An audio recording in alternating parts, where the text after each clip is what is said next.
Hello, हा बोला. जीवनांकर साहेब नाहीत का?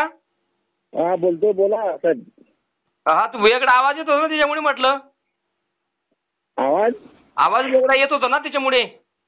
नाही. बरं, आता व्यवस्थित येतोय. हा बोला की.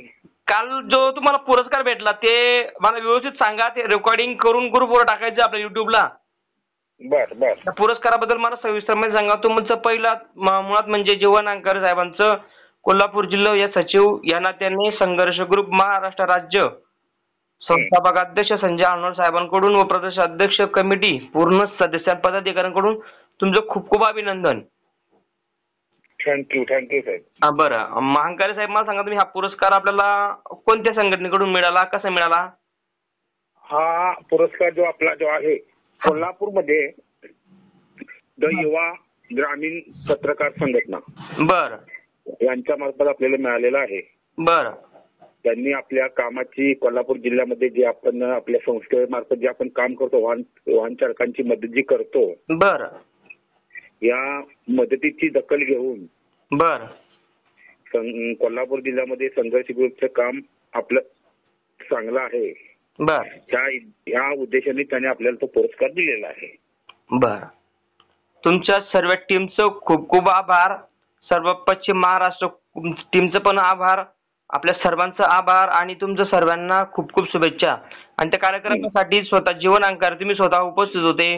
आपले कोल्हापूर जिल्हा प्रभारी अध्यक्ष चंद्रकांत मामा पवार उपस्थित होते आणि उदयसिंग शिंदे हे पण उपस्थित होते.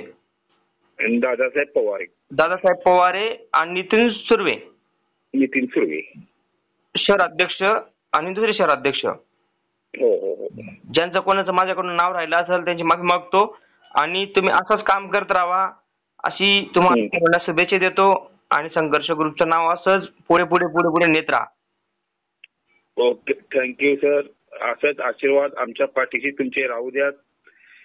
बिलकुल, आमच्या तुम्हाला शुभेच्छा आहे. तुमच्या एखाद्या संघटनेच्या आणि संस्थेच्या पदाधिकाऱ्याला किंवा एखाद्या सर्वसामान्य ड्रायव्हरला जो मान सन्मान मिळाला म्हणजे संघर्ष ग्रुपच्या पुऱ्या लाखो लोकांचा मान सन्मान झाला ना, असेच सर्व युवा पत्रकारांच्या वतीने.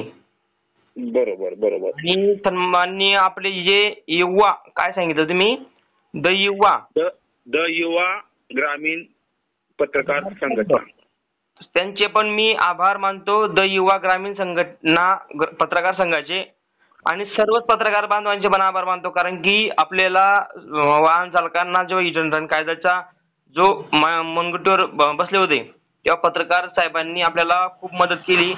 म्हणून त्यांनी तुमचा सत्कार केला, आपल्याला त्याला एक समजलं. म्हणून त्यांचे पण खूप खूप आभार मानतो आणि धन्यवाद देतो. जय संघर्ष.